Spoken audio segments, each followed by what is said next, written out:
திரு சோமு ஏதோ மறுப்பு சொல்ல முற்பட்டீங்க, சொல்லுங்க. சார் சார் சொல்லுங்க சார். சொல்லுங்க சொல்லுங்க.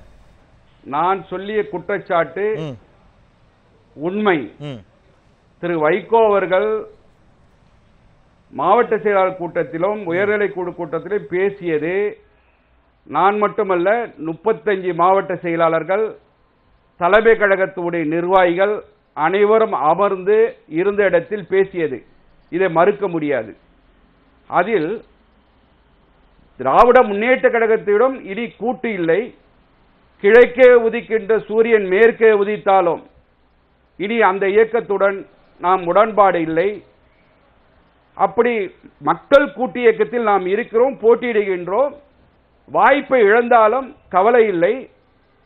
இதனால் வாக்குகள் பிரிந்து அண்ணா திராவிட முன்னேற்ற கழகம் வெற்றி பெற்றாலும் பரவாயில்லை, திமுகவிட அண்ணா திமுக மேல் அப்படி என்றே பேசினார். இது நம்ம இடதுசாரி தோழர் அண்ணன் சொல்லிய கருத்து. நான் ஏதோ குற்றச்சாட்டு வைக்கிறேன் என்று நான் தனிப்பட்ட முறையில் குற்றச்சாட்டு வைக்கவில்லை. இது கூட்டத்தில் அவர் பேசியது இல்லை என்று மறுக்க முடியாது. திரு சோமு, ஒரு வாதத்திற்காக நான் ஒரு கேள்வி முன்வைக்கிறேன். இல்ல ஒரே ஒரு கேள்வி. திராவிட முன்னேற்ற கழகம் திரு சோமு ஒரு கேள்வி நான் முன்வைக்கிறேன், உள்வாங்கிக் கொள்ளுங்க. ஒருவேளை மக்கள் நல கூட்டியக்கம் ஒரு அணியாக மாற வேண்டும், அது ஒரு மாற்று அணியாக முன்னிறுத்தப்பட வேண்டும், தேர்தலை சந்திக்க வேண்டும், அது வெற்றி பெற வேண்டும். ஒருவேளை அது சாத்தியம் இல்லாவிட்டாலும் கூட இரண்டு கட்சிகளுக்கும் நாங்கள் எதிர்ப்பு. அவருடைய கருத்து இப்படி இருந்துக்கலாம் நான் நினைக்கிறேன். இரண்டு கட்சிகளுக்கும், திமுக அதிமுகவிற்கு இரண்டிற்குமே நாங்கள் எதிர்ப்பு. ஒருவேளை இந்த மக்கள் நல கூட்டியக்கம் வெற்றி பெற முடியாவிட்டாலும் கூட திமுக தோல்வியடைந்தால் பரவாயில்லை, திமுக அதிமுக இரண்டையும் ஒப்பிட்டால் திமுகவை விட அதிமுக பரவாயில்லை என்ற அவருடைய கருத்தில் நீங்க எங்க முரண்படுறீங்க? அதுல என்ன தவறு இருக்கும் நீங்க நினைக்கிறீங்க? அவருடைய கருத்தோட நீங்க எங்க முரண்படுறீங்க? இல்ல அவர் ஒப்பிட்டே அவர் பார்க்கவில்லை. அவர் இன்னொரு கருத்தையும் சொன்னார், அதையும் சொல்லிவிடுகின்றேன். திராவிட முன்னேற்ற கழகத்துடைய தோழர் சொன்னார் அண்ணன், இதில் அண்ணன் தளபதி அவர்கள் திராவிட முன்னேற்ற கழகத்தின் பொருளாளர், அவர் முதல்வராக வர வேண்டும், அதை தடுப்பதற்காக தான் திரு வைகோ அவர்கள் இந்த மாதிரி ஒரு நிலையை எடுக்கிறார் என்று சொன்னார். அது உண்மை. அதற்கு மாவட்ட கழக செயலாளர் கூட்டத்தில் பேசுகின்ற போது நான் உழைத்து அவருடைய இளவரசனை நான் முதல்வராக ஆக்க வேண்டுமா? அப்படியெல்லாம் நான் இருக்க மாட்டேன். இந்த கூட்டு இயக்கத்திலே நான் இணைந்து போட்டியிடுவேன். அப்படி வாக்குகள் பிரிந்து தோல்வியுற்றாலும் திராவிட முன்னேற்ற கழகம் தோற்க வேண்டும், அதிமுக வெற்றி பெற்றாலும் பரவாயில்லை என்றுதான் சொன்னார். திராவிட முன்னேற்ற கழகம் சொன்ன உண்மை. நான் ஒரு சிறிய இடைவேளைக்கு பிறகு தொடர். சரி, நீங்க மாவட்ட செயலாளர் கூட்டத்திலே சொன்னார். நல்லது. ஆனா திரு சோமு, அடிப்படையில் நான் ஒரு சிறிய கேள்வியோடு ஒரு இடைவேளைக்கு செல்கிறேன். ஒரு மாவட்ட செயலாளர்கள் கூட்டத்தில் நடைபெறுகின்ற ஒரு விஷயத்தை நீங்கள் ஏற்கனவே இந்த ஊடகத்தில் சொன்னதில்லை, நீங்க ஏற்கனவே சொன்னதின் அடிப்படையில் இந்த விவாதமே நடைபெறுகிறது. ஒரு நம்பிக்கையின் அடிப்படையில் மாவட்ட செயலாளர் கூட்டம், ஒரு செயற்குழு கூட்டம், பொதுக்குழு கூட்டம் எல்லாம் நடத்தப்படுகிறது என்று சொன்னால் அந்த கூட்டத்தில் நடைபெற்ற விவகாரங்களை நீங்கள் அந்த கட்சியிலிருந்து வெளியேறிவிட்ட காரணத்தினாலேயே அங்கிருக்கக்கூடிய விஷயங்களை வெளியில் சொல்லுவது, பொது வெளியில் பகிர்வது என்பது எந்த அளவிற்கு அரசியல் நாகரிகமாக இருக்கும் என்ற ஒரு கேள்வியோடு ஒரு சிறிய இடைவேளைக்கு செல்கிறேன். இடைவேளைக்கு பிறகு தொடரலாம். சிறிய இடைவேளைக்கு பிறகு மீண்டும் கிஸ்கால் டிஎம்டி கம்பிகள் வழங்கும் கேள்வி நேரம் நிகழ்ச்சிக்கு உங்களை மிகுந்த அன்போடு வரவேற்கின்றேன். மக்கள் நல கூட்டியக்கம் தேர்தல் அணியாக மாறுமா, அது அதிமுகவிற்கு ஆதரவானதாக செயல்பட்டுக் கொண்டிருக்கிறது என்பது போன்ற குற்றச்சாட்டுகள் வந்து கொண்டிருக்கின்றன. இந்த தளத்திலேயே விவாதித்துக் கொண்டிருக்கின்றோம். செல்வி சரஸ்வதி, திரு நாஞ்சில் சம்பத் அவர்கள் மதிமுகவில் இருக்கின்ற பொழுது மிக கடுமையாக செல்வி ஜெயலலிதா அவர்களை விமர்சனம் செய்திருக்கிறார். ஆனால் வெளியில் வந்த பிறகு இன்றைக்கு திரு வைகோவும் விமர்சனம் செய்து கொண்டிருக்கிறார். தமிழக அரசியலில் இது ஒன்றும் புதியதல்ல. ஒரு கட்சியிலிருந்து வெளியேறக்கூடியவர்கள் அந்த கட்சியின் தலைமையை இன்னும் அதிகமாக விமர்சிப்பது என்பது புதிய இடத்தில் இன்னும் அதிகமான நம்பிக்கையை பெற வேண்டும் என்ற ஒரு உளவியல் ரீதியான காரணம் தான். அப்போ திரு சோமு அவர்களுடைய வாதத்தை அதிமுக எப்படி பார்க்கிறது? இது இந்த பொறுத்த வரைக்கும் இது எங்களை பொறுத்த வரைக்கும் அண்ணா திராவிட முன்னேற்ற கழகம் சகோதரர் சொல்வதை போல ஒரு உளவுத்துறையை வைத்து அந்த கூட்டு இயக்கத்திலிருந்து எங்களுக்கு ஆளை திரட்டணுங்கிற அவசியம் எங்களுக்கு கிடையாது. நாங்கள் ஒன்று யாருக்கிட்டையும் போய் எங்கள் அம்மா கூட்டணி பேசவும் இல்லை, பத்திரிகை வைக்கிற சாப்பில் போய் கூட்டணிக்கு வாங்க, அதெல்லாம் நாங்கள் பண்ணல. தேர்தலுக்கு நேரம் இருக்கிறது. முதலமைச்சர் தனியாக சந்திச்ச கட்சி, அதனால கூட்டணியை பற்றி அம்மா ஏன் நாடாளுமன்றத்துல தனியா தானே தனியா நின்னீங்க? என்ன மிஸ்டர் இல்ல செந்தில் கூட்டணியில இருந்தாங்க. சமத்துவ மக்கள் கட்சியில அவங்க கூட்டணியில இருந்து நீங்க சீட் கொடுங்க. நாடாளுமன்றத்தில் அவங்க கூட்டணியில இருந்தாங்கல்ல. நாடாளுமன்றத்தில் அவரு சட்டமன்றத்தில் அவங்க இருந்தார் சமத்துவ மக்கள் கட்சி. கூட்டணியோட தான் சந்திச்சீங்க. தேர்தலுக்கு நாட்கள் இருக்கிறது. கூட்டணியோட சந்திச்சீங்க. எல்லா தொகுதியிலும் நீங்க நின்றீங்க. அப்படி சொல்லுங்க. உங்களுக்கு தெரியும் அம்மாவுடைய ஒரு டிசிஷன் தான். இது வருமா அது வராதா இவங்களுக்கு நாங்க அதே சமயத்துல இந்த உளவுத்துறையை வச்சு இவங்களை கலைச்சு விடுறது அவங்கள கூப்பிடுறது அதெல்லாம் எப்பவுமே அம்மா பண்ணதில்லை, பண்ணவும் மாட்டோம். தேர்தல் நேரத்தில் அம்மா எடுக்கிற முடிவுக்கு கட்டுப்பட்ட இயக்கம் நாங்கள். திருப்பி பாலவாக்கம் சோமு அவர்கள் அங்க இருந்தா 23 வருஷம் அங்க இருந்தாரு, இப்ப வந்திருக்காரு. அது அவங்க யார் வேணா எந்த கட்சியில இருக்கலாம், எங்க வேணா போலாம், அது அவங்கவுங்க விருப்பம். அதுல கருத்து சொல்றதுக்கு எங்களுக்கு ஒன்றும் இது கிடையாது. அது அவருடைய விருப்பம் இருந்தா. ஏன்னா இதே பாலவாக்கம் சோமு அவர்கள் பல மேடைகள்ல வந்து திரு வைகோ அவர்கள் ஈழத்தமிழர் பிரச்சனையில் திமுகவும் காங்கிரசும் பச்சை துரோகிகள்னு சொன்னப்போ சந்தோஷமா கைத்தட்டி சால்வ போட்டவர் அவர். அவர்களுக்குள்ள என்ன பிரச்சனை என்பது நமக்கு தேவையில்லை. அவர் வெளியில வந்தது நமக்கு தேவையில்லை. அதுக்கு அண்ணா திமுக யாரா இருந்தாலும் ஜனநாயக நாட்டுல யார் எங்க வேணா இருக்காங்க போறாங்க. அண்ணா திமுகவுக்கும் அதுக்கு சம்பந்தப்படுறது நியாயம் இல்லாத திரு ரவீந்திரன், இந்த நான் முதல் சுற்றில் கேட்டதனுடைய ஒரு அதை ஃபினிஷ் பண்ண முடியாமல் போயிடுச்சு. அடுத்த சுற்றுக்கு போண்டியதாச்சு. நீங்கள் மதிமுகவினுடைய ஒரு டிசைடிங் ஃபேக்டராக மதிமுக இல்லை அப்படின்னு சொன்னீங்க. அரசியல் ரீதியாக அந்த காரணி ஓரளவு ஏற்றுக்கொள்ளக்கூடிய காரணி தான். ஆனால் அதை தாண்டி 2 இடதுசாரிகள் அந்த அணியில் இருக்கிறார்கள், விடுதலை சிறுத்தைகள் இருக்கிறார்கள். விடுதலை சிறுத்தைகளுக்கு பரவலாக ஓரளவுக்கு தமிழகம் முழுவதும் அவருடைய கட்சி தொண்டர்கள் இருக்கிறார்கள். மனிதநேய மக்கள் கட்சி சிறுபான்மை சமூகத்தினுடைய வாக்குகளை பெறக்கூடிய சூழல் இருக்கிறது. இந்த 5வரும் சேர்ந்து ஒரு அணியாக நின்றால் கூட இவர்கள் வெற்றி பெறுவார்கள், ஆட்சி அமைப்பார்கள் அப்படிங்கிற கருத்துக்குள்ளே போக வேண்டாம். யார் தோல்வி அடையணும் அப்படிங்கறத தீர்மானிக்கக்கூடிய இடத்துல அல்லது யார் வெற்றி பெறணும்ங்கறத தீர்மானிக்கக்கூடிய இடத்துல இந்த அணி உருவாகுங்கிற பார்வை எப்படி பாக்குறீங்க? நிச்சயமா அந்த சக்தி அவங்களுக்கு இல்ல.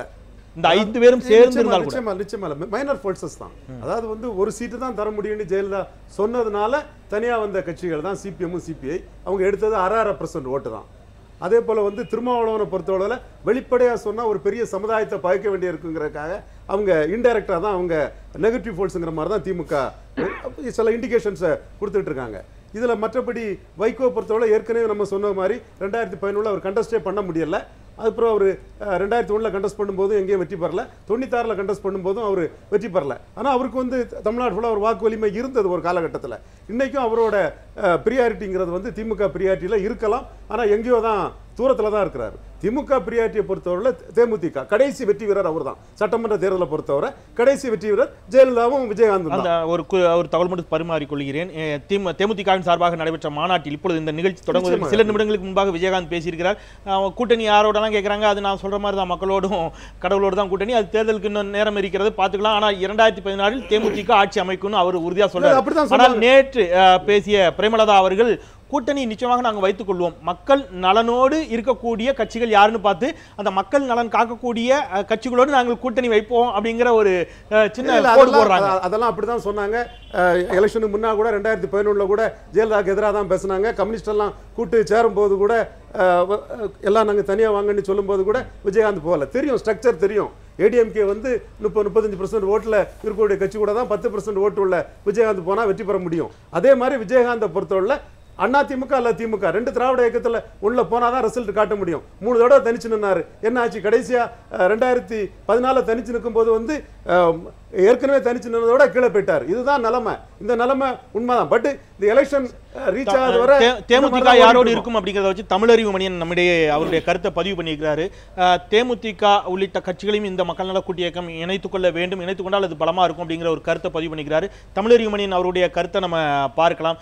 அதை தமிழறிவு மணியன் அவருடைய கருத்தை எடுத்து வைங்க. நான் திரு அருணன் அவருடைய கருத்தை கேட்டுட்டு நான் தமிழறிவு மணியன் அவருடைய கருத்துக்கு பயணிக்கிறேன். திரு அருணன், அவர் ஒரு விஷயம் சொல்றாரு, சிபிஎம்மும் சிபிஐயும் ஒரு தொகுதிகளுக்காகத்தான் அதுல முரண்பட்டு தான் 2 சீட்டு கேட்குறாங்க, 2 சீட்டு கொடுக்க முடியாது, 1 சீட்டு அப்படிங்கிற பட்சத்தில் வெளியேறிய கட்சிகள் தான்.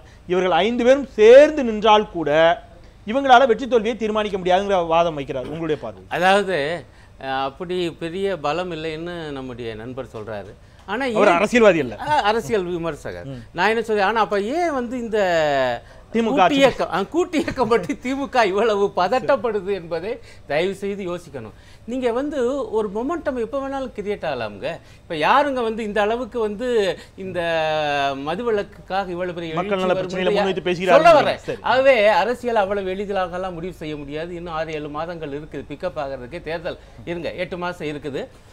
இன்னொரு விஷயம், நான் வந்து அவர் முன்னாள் மதிமுக சொன்ன ஒரு விஷயத்தை நான் என்ன சொல்ல விரும்புகிறேன்னா, வைகோ அவர்கள் தெளிவாக சொல்றார், திமுக அதிமுக இல்லாத ஒரு புதிய அணிவகுப்பு, ஒரு புதிய ஆட்சி தமிழகத்தில் மலராதா? ஏற்கனவே கிட்டத்தட்ட அரை நூற்றாண்டு காலம் ஆயிடுச்சு. மாறி மாறி திமுக அதிமுக இதே பாலவாக்கம் அதிமுகவில் இருந்த பொழுது திமுக ஆட்சி வரணும்னா பேசிட்டு இருந்தாரு. எந்த அளவுக்கு கடுமையாக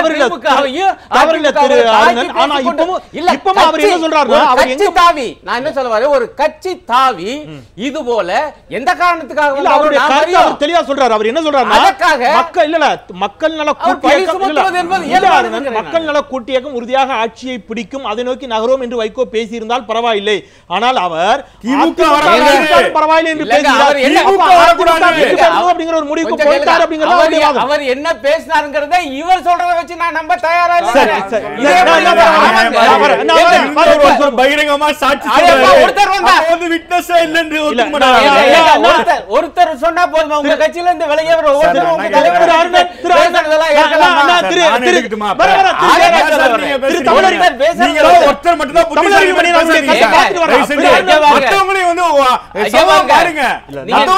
பாருங்க.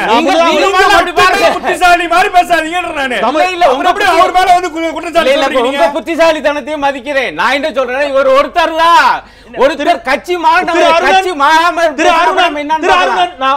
கட்சி ஒரு விஷயத்தை சொல்ல கடமைப்பட்டிருக்கிறேன். மதிமுகவின் சார்பில் இன்றைக்கு நம்மோடு அதனுடைய உறுப்பினர்கள் மதிமுகவின் சார்பாக நம்மோடு கலந்து கொள்வதாகவே இருந்தது. அவர்கள் நாளை பல்லடத்தில் ஈரோட்டில் அவர்களுடைய மாநாடு நடைபெறக்கூடிய காரணத்தினால், தவிர்க்க முடியாத காரணத்தினால் அவர்கள் கலந்து கொள்ள இயலாத நிலையில் போனதாலே மதிமுகவினுடைய கருத்தை நம்மால் இங்கே பதிவு செய்ய இயலாமல் போனது. தொடர்ந்து தொலைபேசியின் வாயிலாக மதிமுகவின் நிர்வாகிகளை நாம் அவருடைய கருத்தை பதிவு செய்வதற்காக முயற்சிகள் செய்து கொண்டிருக்கின்றோம். திரு தமிழறிவு மணியன் தொடர்ந்து மதிமுக உள்ளிட்ட கட்சிகளை இணைத்து கடந்த நாடாளுமன்ற தேர்தலில் ஒரு புதிய அணியை அமைத்தார். வைகோவை தொடர்ந்து ஆதரித்து வந்தவர். தற்பொழுது அவருடைய பார்வை இந்த மக்கள் நல கூட்டியக்கத்தை பற்றி என்னவாக இருக்கிறது? திரு தமிழறிவு மணியன் அவருடைய கருத்து, பதிவு செய்யப்பட்ட கருத்து. நலன் காக்கும் கூட்டணி என்கிற பெயரில் இடதுசாரிகள், மறுமலர்ச்சி திராவிட முன்னேற்றக் கழகம், விடுதலை சிறுத்தைகள், மனிதநேய மக்கள் கட்சி ஆகியவை அனைத்தும் ஒன்றாக சேர்ந்து ஒரு அமைப்பை உருவாக்கி கூட்டு போராட்டங்களை நடத்துவது என்கிற நிலைப்பாட்டில் நிற்கிறார்கள். எனவே இந்த கூட்டணி தேர்தல் காலத்தில் தேர்தல் கூட்டணியாகவே உருப்பெற்று களத்தில் நிற்குமானால் அது நிச்சயம் வரவேற்புக்குரியது. இந்த கூட்டணி இன்னும் விரிவுபடுத்தப்பட வேண்டும். அதற்காக தேமுதிக, தமாக ஆகியவற்றையும் இந்த கூட்டணிக்குள்ளே கொண்டு வருவதற்கான முயற்சிகளை இடதுசாரிகளும் வைகோவும் மேற்கொள்ள வேண்டும். அப்பொழுதுதான் இந்த கூட்டணியின் பக்கம் தமிழகத்து மக்களில் கணிசமானவர்கள் முகம் திருப்புவார்கள். இந்த கூட்டணி என்பது மறைமுகமாக அண்ணா திராவிட முன்னேற்றக் கழகத்தை வலுப்படுத்துவதற்காகவும், அண்ணா திராவிட முன்னேற்றக் கழகம் மீண்டும் ஆட்சிக்கு வருவதற்கு வழியமைப்பதற்காகவும் இருக்கிறது என்று சொல்வது உண்மையிலேயே மிக மிக தவறான ஒரு கருத்தாகும். ஏனென்றால் இந்த கூட்டணியில் இடம்பெற்றிருக்கக்கூடிய இடதுசாரிகளோ அல்லது வைகோவோ அப்படியெல்லாம் வெளிப்படையாக ஒன்றும் உள்ளுக்குள் ஒன்றுமாக அரசியலை நடத்தி பழக்கப்பட்டவர்களாக நான் அறிய இல்லை.